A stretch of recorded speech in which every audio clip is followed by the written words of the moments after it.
పరిశుద్ధ గ్రంథములో నుండి మొదటి తెస్సలోనికీయులకు రాసిన పత్రిక 5వ అధ్యాయము 8వ వాక్యాన్ని మనం చదువుకుందాం.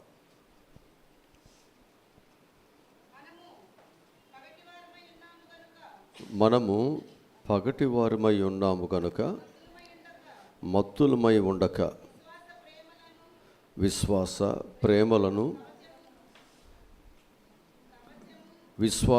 ప్రేమలను కవచము, రక్షణ నిరీక్షణను శిరస్రావమును ధరించుకుందాము. చాలు. అంటే ఇక్కడ మనం జ్ఞాపకం చేసుకోవాల్సినటువంటి మంచి మాట ఏంటంటే, దేవుని పిల్లలు అనేటువంటి వారు పగటివారమై ఉన్నాం. మనందరం కూడా ఏమై ఉన్నాం? పగటివారమై ఉన్నాం కనుక మత్తులమై ఉండక విశ్వాస ప్రేమలను కవచమును, రక్షణ నిరీక్షణటువంటి శిరస్రావమును ధరించుకోవాలి. ఎందుకనగా మన ప్రభు అయిన యేసుక్రీస్తు ద్వారా రక్షణ పొందుటకే దేవుడు మనలను నియమించను కానీ ఉగ్రత పాలవుటకు నియమించలేదు. అందుకు దేవుడు మనల్ని ఏర్పాటు చేసుకుంటున్నాడు. కనుక ప్రతి ఒక్కరూ రక్షణ పొందిన మనందరము కూడా నిద్రమత్తులుగా ఉండవద్దు. మనము రాత్రి సంబంధులుగా ఉండవద్దు. పగటి సంబంధులుగా మన జీవితాలని మనము కొనసాగించవలసినటువంటి అవసరత మనందరి మీద ఉంచబడి ఉంది. అందుకు ఇక్కడ మనం జ్ఞాపకం చేసుకుంటే 4వ అధ్యాయంలోనే ఒక మాట ఉంది. పరిశుద్ధులగుటకే దేవుడు మనల్ని పిలిచిన కానీ అపవిత్రులుగుటకు దేవుడు మనలను పిలువలేదు అంటాడు 7వ వచనంలో. దేవుని పిల్లలు అనేటువంటి వారు పరిశుద్ధులుగా ఉండటానికి దేవుడు మనలను పిలుచుకున్నాడు. మరి పరిశుద్ధులుగా ఉండటానికి దేవుడు పిలిచినప్పుడు పరిశుద్ధత అనేటువంటిది పగటి సంబంధులుగా ఉండే వారికే దేవుడు ఇస్తాడు.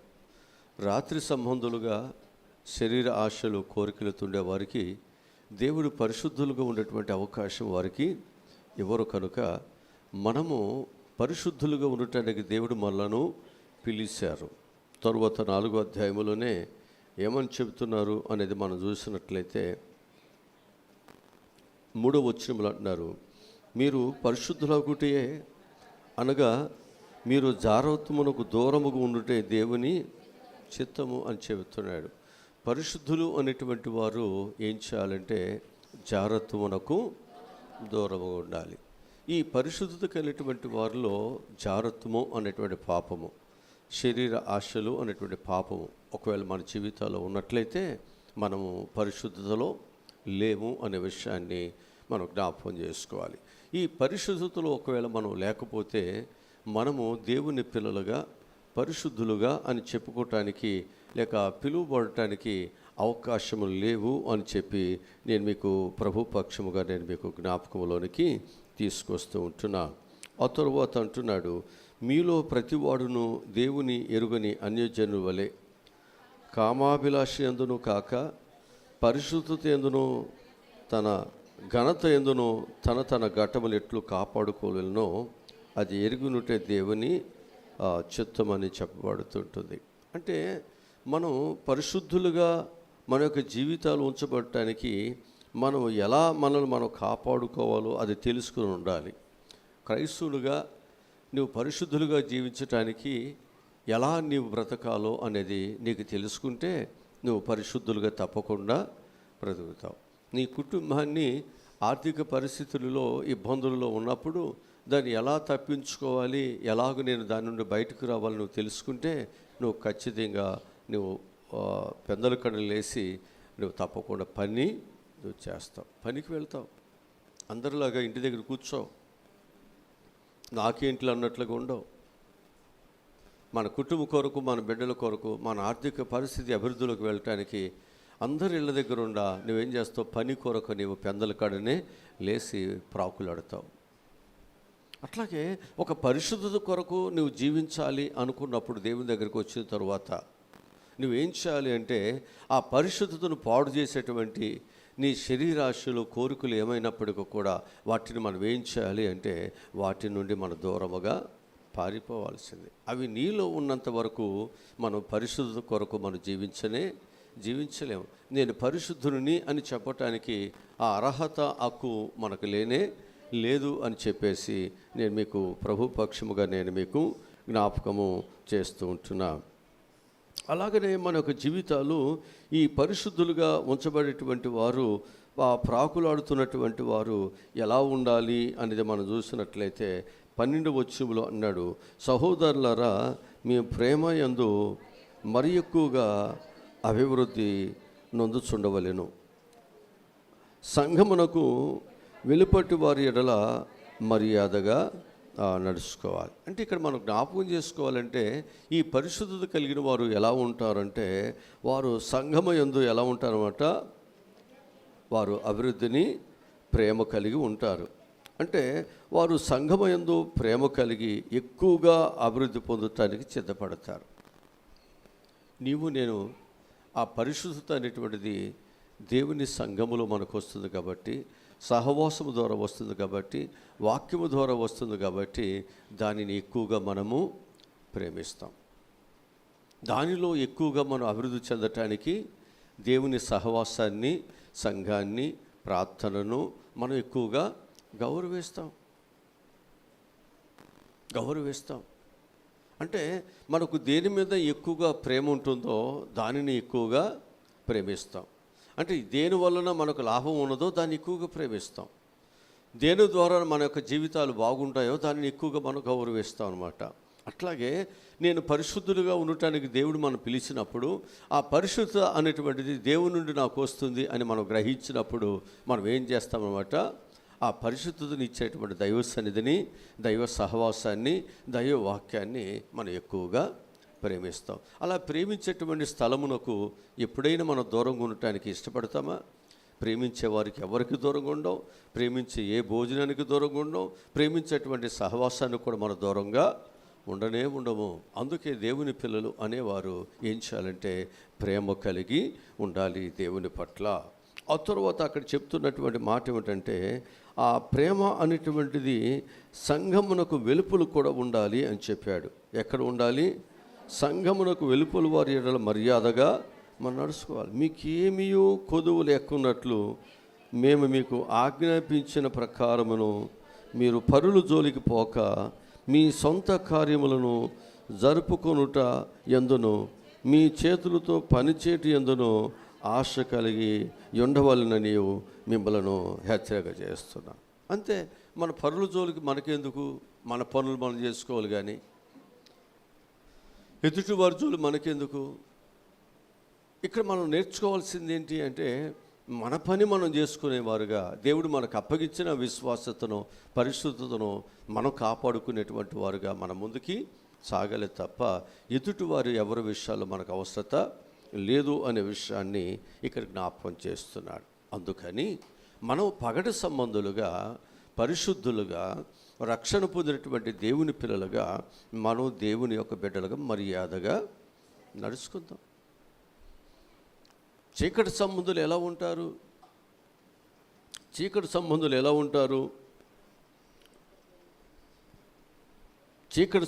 ఎలా ఉంటారు అనేది మనం చూసినట్లయితే వారు మత్తులో ఉంటారు. చీకటి సంబంధులు ఎలా ఉంటారు? మత్తులో ఉంటారు. అక్కడ అదే వాక్యము రాస్తున్నారు, రాత్రి వేళ మత్తుగా ఉందురు. మత్తుగా ఉండేవారు రాత్రి వేళ మత్తుగా ఉంటారు. మత్తుగా ఉండేవాళ్ళు ఎప్పుడు మత్తుగా ఉంటారట? రాత్రి వేళ మత్తుగా ఉంటారు. ఎందుకని? వాళ్ళు రాత్రి సంబంధాలు కాబట్టి ఆ రాత్రి విషయాలు వారు ఎలా ఉంటారన్నమాట, మత్తుగా ఉంటారు. ఇప్పుడు మనం ఎవరిమి? పగటి సంబంధాలు కాబట్టి మనం ఏమై ఉండాలి? పగటి యందు మనము మెలకుగా ఉండాలి. ఆ పగటి వేళ ఏం చేయాలి అంటే నీ ఇంటిని గురించి, నీ బిడ్డల గురించి, నీ పని పాటల గురించి మనం ఎక్కువగా కష్టపడాలి. అంతే కదా? పగటి వేళ నీ ఇంటిని చక్కబెట్టుకోవాలి. పగటి వేళ నీకు అప్పగించిన పనులను బాధ్యతగా పని చేయాలి. రాత్రి వేళ నీవు ఆ విధంగా ఉండలేవు, నిద్రపోలేవు, నువ్వు విశ్రాంతిలో ఉంటావు. వాక్యాలు మనకు బోధిస్తున్నాయి. చాలామంది యొక్క జీవితాలు ఎలా ఉంటున్నారు అంటే రాత్రి వేళ సంబంధులుగా వారి యొక్క జీవితాలు ఉంటున్నాయి. అందుకే ప్రభువు అంటున్నాడు, రాత్రి మన జీవితంలో చాలా గడిచిపోయింది, పగలు సమీపముగా ఉన్నది కాబట్టి నిద్రపోతున్న మనము పైకి మనం లేవాలి. వెలుగు నీ మీద ప్రకాశిస్తుంది, నువ్వులే పగటి సంబంధు వలె నువ్వేం చేయాలి? దేవుని బిడ్డగా మనము నడుచుకోవలసినటువంటి అవసరత మనందరి మీద ఉంచబడి ఉంది అని చెప్పి దేవుని వాక్యం మనకు తెలియజేస్తూ ఉంటుంది. కనుక మనము పగటి వారమై ఉన్నాం కనుక మత్తులమై ఉండక విశ్వాస ప్రేమలను, కవచమును, రక్షణ నిరీక్షణ అనేటువంటి శిరస్రావమును ధరించుకోవాలి. సిద్ధపడేవాళ్ళు వీటిని ధరించుకోవాలి. వెలుగు సంబంధులుగా యుద్ధం చేయాలనుకున్నప్పుడు, చీకటితో వెలుగు సంబంధాలు యుద్ధం చేయాలనుకున్నప్పుడు, లోకములో ఉన్నటువంటి వారిని వెలుగులోకి నడిపించాలి అనుకునేటువంటి వారు మనం ధరించుకోవలసినటువంటి వాటిని ధరించుకోకుండా మన యుద్ధము చేయటం అనేది మంచిది కాదు. మన జీవితానికి యుద్ధానికి వెళుతున్నటువంటి వారి మీద శత్రువు ఎటు నుండి దాడి చేస్తాడు ఎవరికి తెలియదు. కాబట్టి వాడి దాడిలో మనం గాయపరచబడకుండా ఉండాలంటే మనం ఏం చేయాలి? మనము ధరించవలసిన వాటిని ధరించినప్పుడే శత్రువు వేసే బాణములు మనకు తగలకుండా, తగిలినప్పుడు కూడా మనకు ప్రాణాపాయము, గాయమును రాకుండా మనం మంచిగా ఉంటాం. అందుకే వాక్యం మనకు బోధిస్తూ ఉంటుంది. మనం సిద్ధపడదాం, మెలకుగా ఉందాం.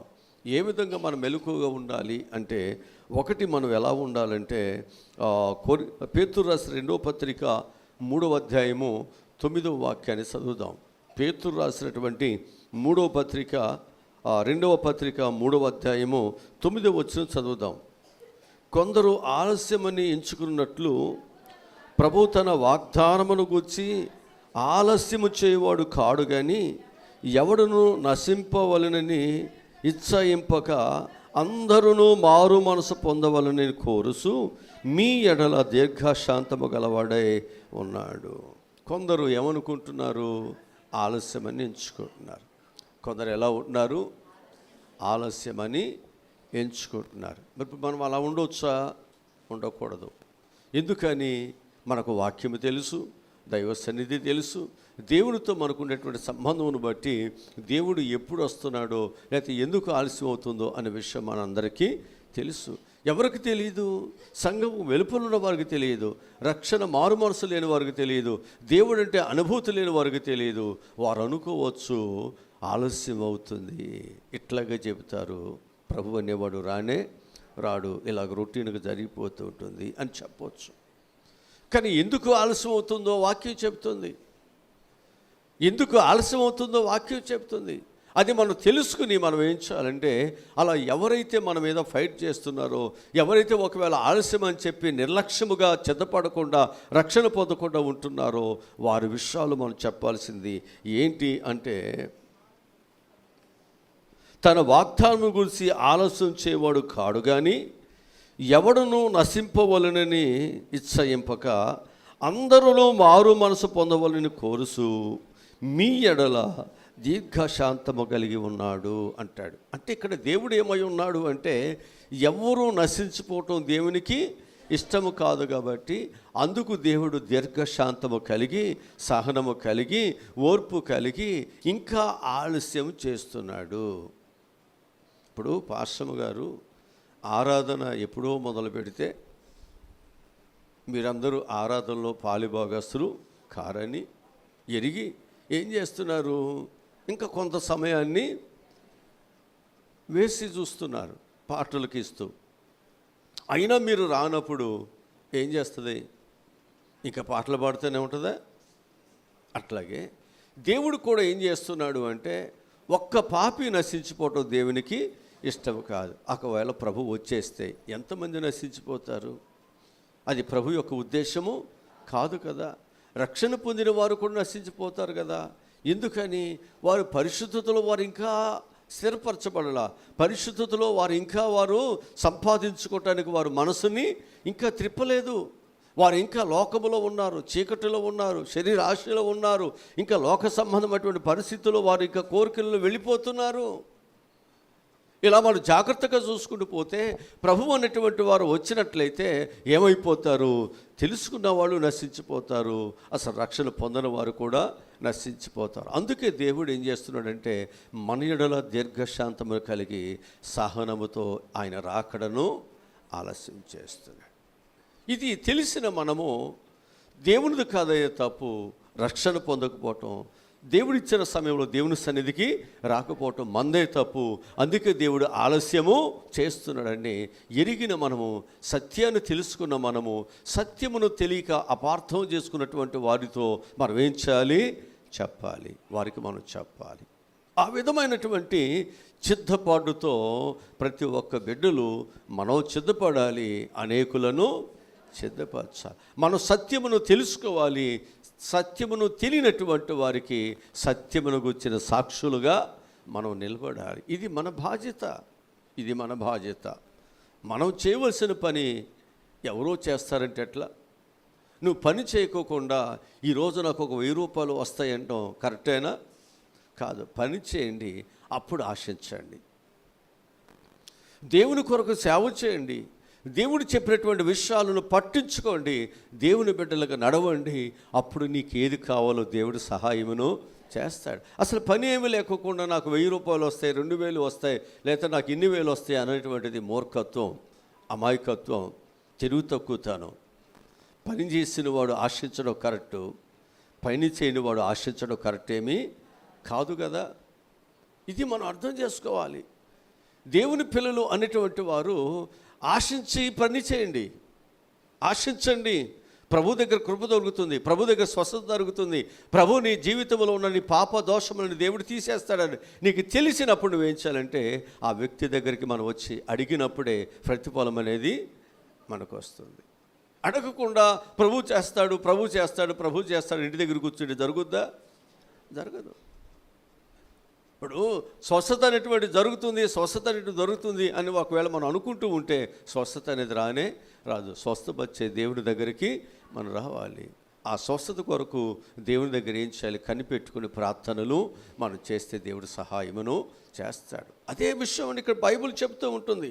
కొందరు ఆలస్యమని ఎంచుకున్నట్లు ప్రభు తన వాగ్దానం గురించి ఆలస్యం చేయవాడు కాడు, కానీ ఎవడునో నశింపవలనని ఇచ్చేయించలేదు. ఎవరు నశించాలని దేవుడు ఆశపడలేదు. అంతటా అందరూ, అందుకే దేవుడు ఆలస్యం చేస్తున్నాడు. నీ కొరకు, నా కొరకు, నీ పిల్లల కొరకు, నీ భర్త కొరకు, నీ తల్లిదండ్రుల కొరకు దేవుడు ఏం చేస్తున్నాడు?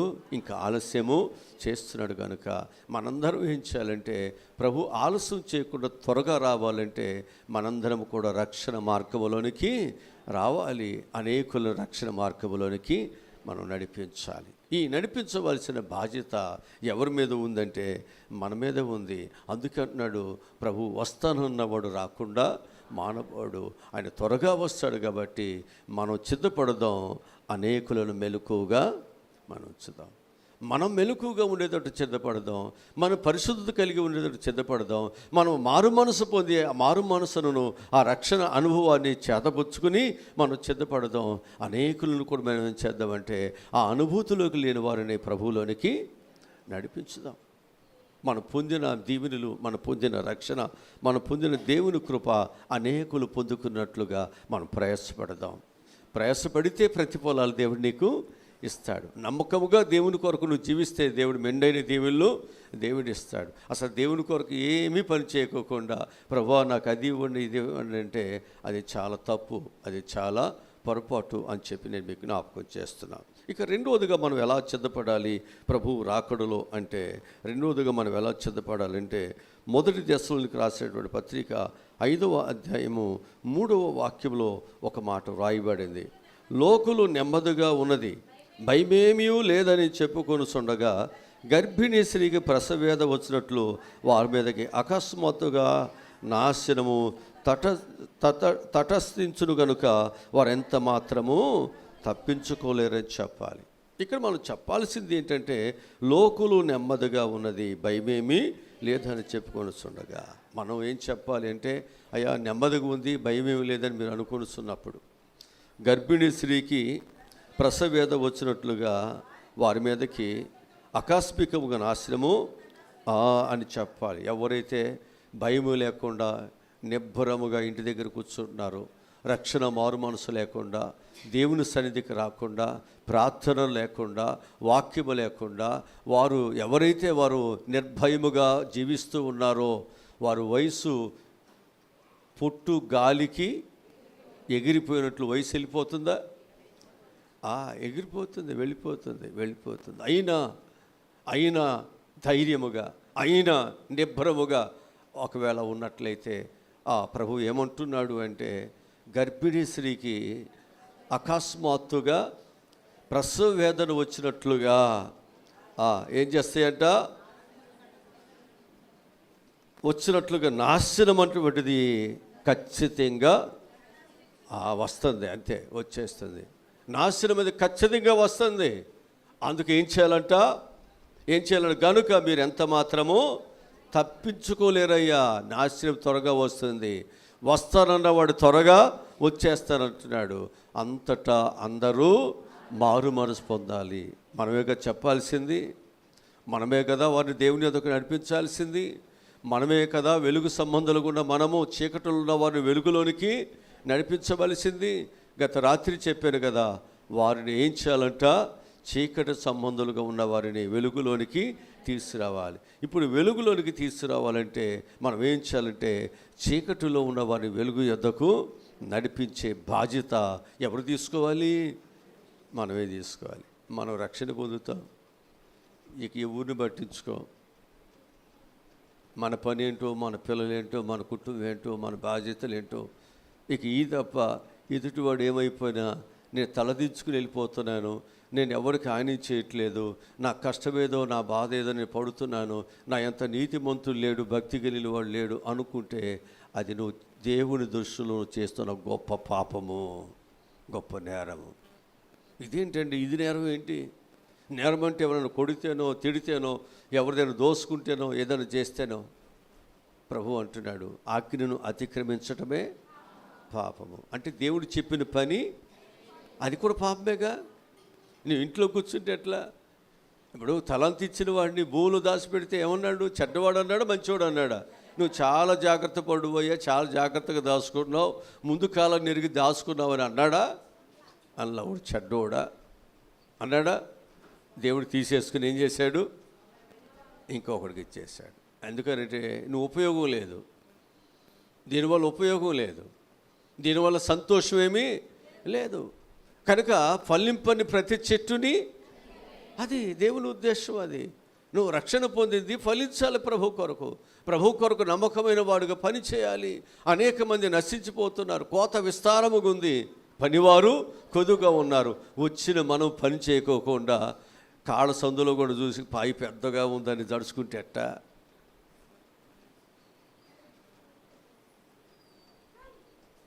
తెల్లగట్టు కుప్పకెళ్ళి ట్రాక్టర్ నుంచి దిక్కుండా ఒకటి దిగి, కుప్ప చాలా పెద్దగా ఉందిరా, ఇది ట్రైన్ వెళ్ళే ఉంది, ఆడు చెప్పేది 5 ఎకరాలు, అనేది 10 ఎకరాలాగా ఉంది అనగానే ఆడు ముసుగు తీయకుండా అంటాడు, పాలిచ్చేయండి అయితే అన్నాడు. ఆడు ఎట్ట కుదురుద్ది? ఇప్పుడు కొన్నిసార్లు కుప్ప ఏం చేస్తారంటే, 3 గజాలు ఎకరం పొలానికి 3 గజాలు వేయాలి. కుప్ప వేయాలంటే 2 ఎకరాల పొలానికి 6 గజాలు వేయాలి. దాని లెక్క. నేను కుప్పలు కూడా వేసేవాడిని, కుప్పలు వేసేవాడిని. కట్టేత ఎకరానికి 2 వేసేవాళ్ళమే. చెరుకు కట్టుడు మొదటి కట్టుడికి 3 జోళ్ళు కట్టేవాళ్ళమే, రెండో కట్టుడికి 2 జోళ్ళే కట్టేవాళ్ళమే. అర్థమవుతుందా? పని పాటలు లేని సోమరిపోతునేది కాదు. నాకు తిరిగిన పని ఏమీ లేదు, నేను అన్ని పనులు చేశాను, అనుకున్నాను ఈ పని చేస్తే ఇలా సంపాదించవచ్చు, ఈ పని చేస్తే ఇలా సంపాదించు అనుకుంటే దేవుడు ఏ పనిలో నన్ను సక్సెస్ చేయలే. అందుకే అన్నీ తిరిగి చివరకు దేవుని పనిలోకి వచ్చినాక ఇక్కడ దేవుడు నన్ను సక్సెస్ చేస్తున్నాడు. ఇప్పుడు అందరూ అనుకుంటున్నాడు, ఈ పాస్టర్ గారు తెలివిగలడు అనుకుంటున్నారు. తెలివితేటలు బయట కూడా ఉపయోగించా, అక్కడ ఏమి సక్సెస్ కాల. దేవుని దగ్గరకు వచ్చిన తర్వాత నా తెలివితేటలే సక్సెస్ అవుతున్నాయి. అంటే ఈ తెలివితేటలు దేవునికి ఉపయోగకరంగా ఉండాలి. పౌలు యొక్క తెలివితేటలు బయట అవి సక్సెస్ కాలేదు, దేవుళ్ళలోకి వచ్చిన తర్వాత తన తెలివితేటలు ఏవనే సక్సెస్ అయ్యి అనేక సంఘాలని అనేకులను దేవుని యొద్దకు తీసుకురావడం జరిగింది. నేనేమి బలహీనుడేమి కాదు. నేను ఆరోగ్యంగా ఉన్నప్పుడు సైకిల్ ఏం చేసేవాడిని తెలుసా అండి, పెడల మీద కాలేసి ఎక్కేవాడు కాదు, పరిగెత్తుకెళుతూ ఎగిరి కూర్చునేవాడు సీటు మీద. నేనేమి మంచివాడినే కాదండి. నేను నా చేతులు గట్టిగా ఉంటే గోడలు గుద్దేవాడిని. అందరూ ఆ ఇసుక బస్తాలు గుద్దేవాడు కదా, నేను గోడలు గుద్దేవాడిని. అంత గట్టిగా ఉండేవాడిని, అంత ఫిట్గా ఉండేవాడిని. చూడటానికేమో బక్కగా ఉండేవాడిని, చాలా ఫిట్గా ఉండేవాడిని. బలమైన వాడికి నా చేయిచ్చి అనేవాడిని, తెప్పరనేవాడిని. నా చేయిచ్చి నన్ను తెప్పరనేవాడిని. నా చేయి నాడు తెప్పలేక చచ్చిపోయేవాడు. అంత గట్టిగా ఉండేవాడిని అండి. ఈరోజు బలహీన అయిపోయాను. అయినా దేవుని మహాకృపతో ఇప్పుడు వరకు దేవుడు నన్ను కాపాడుతూ దేవుడు వచ్చాడంటే అది దేవుని మహాదయ మాత్రమే. అందుకే చెప్తున్నాను, మనం ఎక్కడైతే ఒక రోషముగా పట్టుదలతో బ్రతుకుతున్నామో అలాంటి వాడిని దేవుడు ఏం చేస్తాడో తెలుసా అండి, నా పనిలో ఈ బిడ్డను వాడుకుంటే నా కొరకు రోషముగా బ్రతుకుతాడు. ఆశతో ఉన్నాడు, ఈ ఆశను నాలోనికి తీసుకొస్తే నా పనిలో కూడా ఆశగా పనిచేస్తాడు. అదే దేవుని యొక్క ఉద్దేశం. అందుకే దేవుడు దొంగలను, పాపులను, అలాగనే హత్య చేయవాడిని, లేకపోతే జ్ఞానము కలిగి సంపాదించడానికి మోసం చేసేవాడిని, ఇలాంటి వాడిని నా పనిలోకి తీసుకొస్తే ఈడు కూడా నా కొరకు బాగా విరామం లేకుండా కష్టపడతాడు. అందుకు దేవుడు వాడిని ఏర్పాటు చేసుకుంటున్నాడు అనే విషయాన్ని నేను మీకు జ్ఞాపకం చేస్తున్నాను. కనుక లోకులు నెమ్మదిగా ఉన్నారు, భయమేమీ లేదని చెప్పుకొని ఉండగా గర్భిణీ స్త్రీలకు ప్రసవవేద వచ్చినట్లు వారి మీదకి అకస్మాత్తుగా నాశనము తటస్థించును కనుక వారు ఎంత మాత్రమును తప్పించుకోలేరని మనం ఏం చేయాలంటే వారికి సువార్తను చెప్పి వారందరినీ కూడా మనం ఏం చేయాలి, దేవుని వద్దకు తీసుకురావాలి. మనం రక్షణ పొందాలి, మనం విశ్వాసములోకి రావాలి. అనేకులు మనం ఏం చేయాలి, విశ్వాసములోనికి వారిని నడిపించవలసినటువంటి బాధ్యత మనందరి మీద ఉంది అని చెప్పేసి నేను మీ అందరికి కూడా ప్రేమపూర్వకముగా నేను మీకు జ్ఞాపకంలోనికి తెస్తుంటున్నాను. ఇక మనం మూడవదిగా మనం చూసినట్లయితే సహోదరులారా, మొదటి దశలోనికి రాసిన పత్రికలో 5వ అధ్యాయము 4వ వచనములు అంటాడు, సహోదరులారా ఆ దినము దొంగ వలె మీ మీదకు వచ్చుటకు మీరు చీకటిలో ఉన్నవారు కారు. ఆ దినము ఎలాంటిదంట, దొంగ వలె ప్రభు మన మీదకి వస్తున్నారు కాబట్టి మనం చీకటిలో మనం లేవు కాబట్టి మనం భయపడవలసిన పని లేదు. చీకటిలో ఉన్నవాళ్ళు దొంగ వచ్చేటువంటిది వారు మత్తులో ఉన్న వారికి తెలియదు, నిద్రలో ఉన్నవాడికి తెలియదు. మనం చీకటిలో లేవు, మనం వెలుగులో ఉన్నాం కాబట్టి దొంగ ఎప్పుడు వచ్చినా మనకు భయమేమీ లేదు. ఎందుకనంటే ఎదుర్కోవటానికి మనం మెలకుగా ఉన్నాం, మన ఇంటిని దోసుకోకుండా కాపాడుకోవటానికి మనం మెలకుగా ఉన్నాం, మనకు భయమేమీ లేదు. ఎవరికి భయం అంటే చీకటిలో ఉన్నవాడికి భయం, నిద్రమత్తులో ఉన్నవాడికి భయము. దానిని తెలియకోకుండా జీవిస్తున్నాడే, నాకేమి భయం లేదు, చింత లేదని అనుకుంటున్నాడే, వాడికి భయం. అంతేనా? ఇప్పుడు గర్భిణీ స్త్రీకి హాస్పిటల్కి తీసుకెళ్తే చాలా డబ్బులు అవుతున్నాయి కదా. ఇప్పుడు డబ్బులు లేని వాడికి భయం, అదే డబ్బులు ఉన్నవాడికి ఏం భయం ఉంటుంది? ఎప్పుడు వచ్చి ఏమైందిలే హాస్పిటల్ తీసుకెళ్ళిపోయి. సిద్ధపడిన వాడికి భయం ఉండదు, రక్షణ అనుభూతులు ఉన్నవాడికి భయం ఉండదు, ప్రార్థనలో ఉన్నవాడికి భయం ఉండదు. ఎందుకనంటే నా ప్రభు వస్తే నేను ఆయనతో నేను ఉంటాను. అదే రక్షణ లేనటువంటి వాడు నేను నరకంలోకి వెళ్ళిపోతాను, దేవుని యొక్క ఉగ్రత నా మీదకు వస్తుంది, దేవుని యొక్క తీర్పు అనేది నా మీదకు వస్తుంది, వాడు భయపడతాడు. మనం భయపడవలసిన పని లేదు అనే విషయాన్ని ఇక్కడ దేవుని వాక్యం తెలియజేస్తుంది. అలాగూ మనం ధైర్యంగా మనం సిద్ధపడదాం. రక్షణ పొందిన మనందరం కూడా అలాగుంటూ అనేకులను మనం ఏం చేయాలి, దేవుని యొద్దకు నడిపించవలసిన బాధ్యత మన మీద ఉంచబడి ఉంది. పేతురు రాసిన మొదటి పత్రికలో 1వ అధ్యాయము 13వ వాక్యాన్ని చదువుదాం. పేతురు రాసిన మొదటి పత్రిక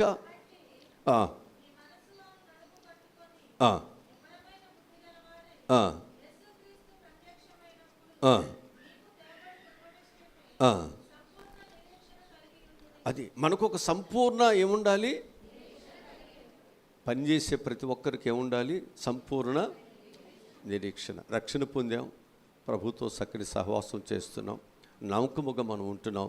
మనకు ఒక నిరీక్షణ ఏంటంటే ప్రత్యక్షమైనప్పుడు యేసుక్రీస్తు మనకు ఏమొస్తుందంట, ఏం తేబడుతుందంట, దేవుని యొక్క కృప అనేటువంటిది సంపూర్ణముగా దేవుడు మనకి ఇస్తాడనేటువంటి నిరీక్షణతో మనం ఉండాలి. అంతే. అలా ఉన్నప్పుడే మనం ఏం చేస్తామంటే ప్రభు కొరకు మనం ప్రయాసపడటం, ప్రభు కొరకు మనం పని చేయటం మనం మానం. ప్రభు వచ్చినప్పుడు నీ కష్టానికి దేవుడు జీతాన్ని ఇస్తాడు. నీ యొక్క విశ్వాసతకు దేవుడు బహుమానములను దేవుడు ఇస్తాడు అనుకున్నప్పుడు, ఇస్తాడు అని మనకు విశ్వాసం ఉన్నప్పుడు ఏం చేస్తాం, ఇచ్చే మన దగ్గర ఆలస్యమైనప్పుడు పని చేస్తూనే ఉంటాం.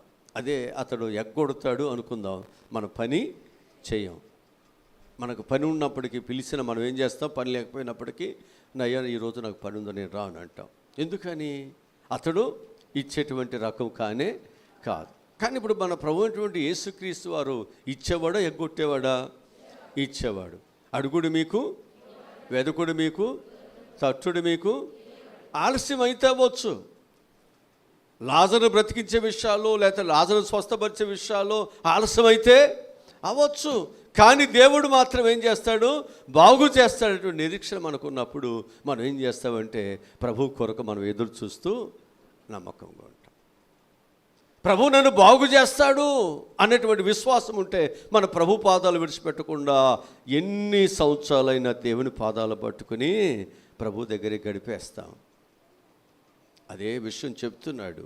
కాబట్టి మీ మనసు అను నడుము కట్టుకొని నిబ్బరమైన బుద్ధి గలవారే యేసుక్రీస్తు ప్రత్యక్షమైనప్పుడు మీకు తేబడు కృప విషయమై సంపూర్ణ నిరీక్షణ కలిగి ఉండాలి. మన మనసుకి మీ మనసు అన్నటువంటి నడుముకి ఏం చేసుకోవాలంట, నడుము కట్టుకోవాలంటున్నాడు కదా. కుటుంబ విషయంలో, బిడ్డల విషయాల్లో మనం నడుము కడుతున్నాం. ఏదో ఒక విధంగా మన పిల్లల్ని ఏం చేస్తున్నాం, పోషించుకుంటున్నాం.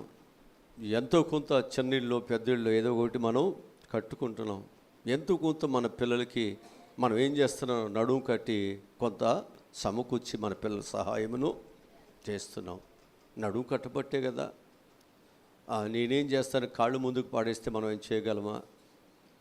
అట్లాగే విశ్వాస సంబంధమైన మన జీవితాల్లో కూడా మనం ఏం చేయాలంటే నడుము కట్టండి, మీ మనస్సును కట్టండి, ప్రభు కార్యాలను చేస్తాడని. మనసును కట్టుకోకపోతే మనసు సంచలనమై వెళ్ళిపోద్ది. మనసు ఒక స్థలంలో ఉండదు, ప్రార్థన మీద ఉండదు, వాక్యం మీద ఉండదు, దేవుని మీద ఉండదు, దేవుడు నీకు ఇచ్చే బహుమానం మీద ఉండదు, దేవుడు నీకు ఇచ్చే పరలోకం మీద ఉండదు, దేవుడు తిరిగి వస్తాడేటువంటి దాని మీద కూడా మనకు ఉండదు. ఏమి తిందుమా, ఏమి త్రాగుదామా, ఏమి ధరించుకుందంటే మనసు వెళ్ళిపోతాం, లోకస్తుల్లాగా వెళ్ళిపోతాం, శరీర సంబంధం కలిగిన వారికి వెళ్ళిపోతాం. ఈ లోకములు నాకు అది కోదువా, ఇది కోదువా, అది లేదు, ఇది లేదని ఆ లోకస్తులు చింతపడినట్లు, వేదన చెందినట్లు, కన్నీరు కాచినట్లు మనం కన్నీరు కారుస్తాం. మన కన్నీరు లోకములో లేని వాటి కొరకు కాదు. మన కన్నీరు దేని కొరకంటే దేవుడు ఏదైతే మనకిచ్చాడో దానిని కొనసాగించటానికి, ఆ రక్షణ కొనసాగించటానికి, ఆ పరలోక రాజ్యాన్ని కట్టడానికి, ఆ పరలోక సంబంధాలుగా మన పోరాటము చేయటానికి. మనం ఎప్పుడైతే ఆయన యొక్క పరలోకాన్ని వెతుకుతున్నామో, ఆయన నీతిని, ఆ రాజ్యాన్ని వెతుకుతున్నామో, అప్పుడు మనకేం కావాలో అన్ని దేవుడు మనకి ఇస్తాడు. మొదట ఆయన నీతిని, రాజ్యమును అది మనం వెతుకుదాం. ఆయన మన పట్ల ఏం చేయాలనుకుంటున్నాడో, లేకపోతే మనం ఆయన పట్ల ఏం చేయాలని ఆశపడుతున్నాడో, అది మనం ఎప్పుడైతే దేవుని కొరకు నమ్మకంగా మనం సేవ చేస్తున్నామో, నడుము బిగించి, ఆలస్యమైనప్పటికీ బిగించాలి. ఆలస్యమైనప్పటికీ కూడా ఓర్పు కలిగి ఉండాలి, సహనము కలిగి ఉండాలి. ఖచ్చితంగా దేవుడు మనకు సహాయమును ఆయన చేస్తాడు. అందుకే అక్కడ అన్నాడు, ఏమన్నాడంటే ప్రత్యక్షమైనప్పుడు, యేసుక్రీస్తు ప్రత్యక్షమైనప్పుడు మీకు తేబడు కృప విషయంలో సంపూర్ణ నిరీక్షణ కలిగి ఉండండి. ఆ నిరీక్షణ కలిగిన వాడు కాబట్టి పౌలు ఏమన్నాడంటే తన విశ్వాసమునకు కర్తయు దాన్ని కొనసాగించేవాడినైనా యేసు వైపు చూస్తూ ఆయన ఏం చేస్తున్నాడంట, ఓపికతో ఆయన పరిగెత్తుతున్నాడు. ఆ పరిగెత్తుతున్న తనకి ఏమంటున్నాడంటే నా కొరకు నీతి కిరీటము బహుమానములు ఉంచబడి ఉన్నాయి. ఆ నిరీక్షణలో వాడే బహుమానములు ఉన్నాయి, దేవుని దగ్గర ప్రతిఫలాలు ఉన్నాయి, జీతం ఉంది, దేవుడు నాకు అనేక ఆశీర్వాదాలు ఇస్తాడు, స్వస్థతలు ఇస్తాడన్న వాడే ప్రాకులాడుతాడు, గోజాడుతాడు, పట్టుకుంటాడు, అడుగుతాడు, బ్రతివులాడుతాడు. దేవుని పాదాలను విడిచిపెట్టుకోకుండా ఆయన పాదాల మీద ఉంటాడు. నిరీక్షణ కలిగిన వారే దేవునితో ఉంటారు. నిరీక్షణ లేని ఇతరుల వల్లే మనము ఉండొద్దు. మనకు ఒక నిరీక్షణ ఉంది, మన ప్రార్థనకు, మన భక్తికి, మనం చేస్తున్న రక్షణ మార్గమునకు. నిరీక్షణ లేకుండా, గమ్యము లేకుండా, నీకు ఏ ఆశీర్వాదం లేకుండా దేవుడు వెళ్ళమని చెప్పట్లా, దేవుని సన్నిధికి రమ్మని చెప్పట్లా, దేవుడు ఈ భక్తి చేయమని చెప్పట్లా.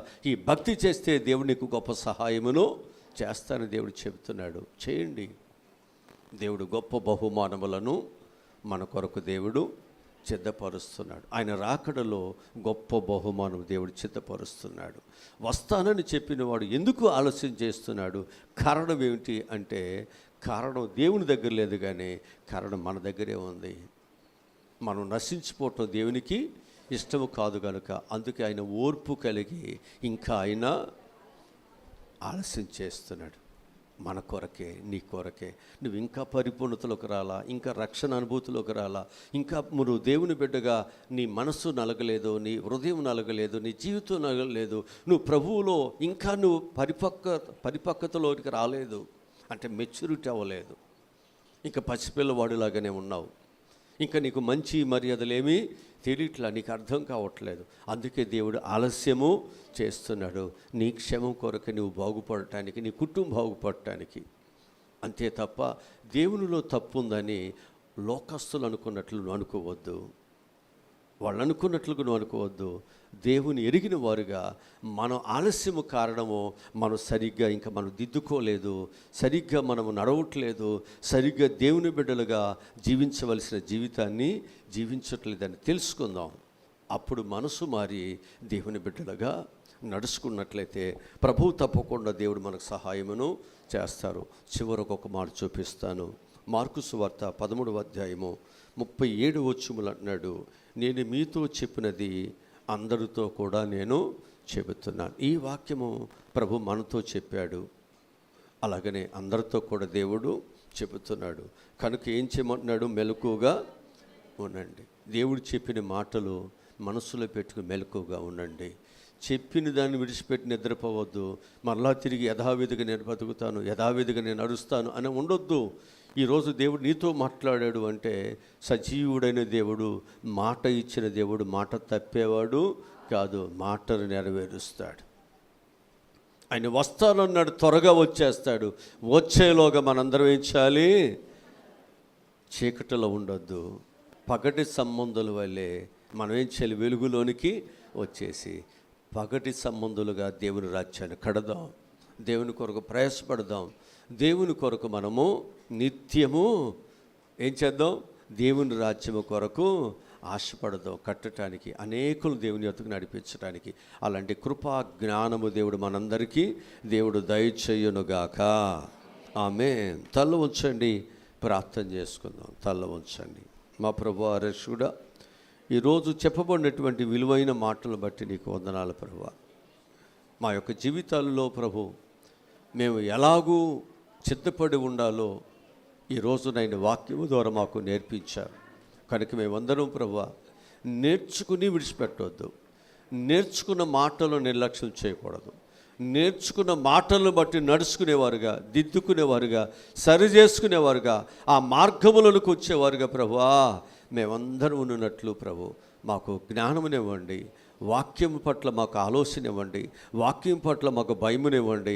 వాక్యమునైనా నా యొక్క జీవితంలో నెరవేర్చబడాలి అనేటువంటి ఆశతో, తృష్ణతో ప్రభువా మేమందరూనైనా బ్రతుకున్నట్లు, ఆలోచించినట్లు సహాయములను దయచేయండి. ఎందుకనంటే రక్షణ పొంది దేవుని బిడ్డలమని చెప్పి ఎందుకు కూడానైనా దేవునికి కనీసం ఒక చిటికి నీళ్ళతో కూడా చిన్న పని కూడా నువ్వు చేయకుండా, దేవుడు చెప్పిన పనిలో ముందుకు వెళ్లకుండా ఉంటే ఫలింపని ప్రతి చెట్టుని నరికివేయండి.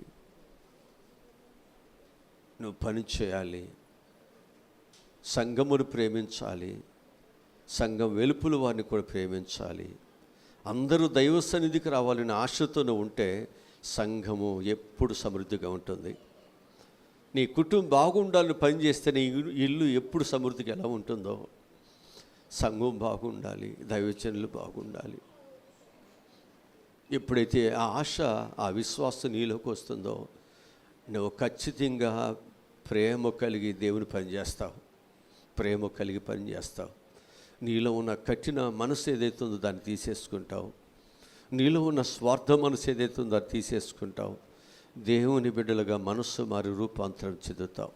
ప్రభువా నా పిల్లలందరూనైనా మంచి మార్పు చెందినట్లు మీరే సహాయములను దయచేయండి. ప్రభువా ఈరోజు చెప్పిన వాక్యము దేవుని రాకడలో మేము ఎలా ఉండాలో మాకు చెప్పావయ్యా, మేము ఎలా సిద్ధపడాలో చెప్పావు.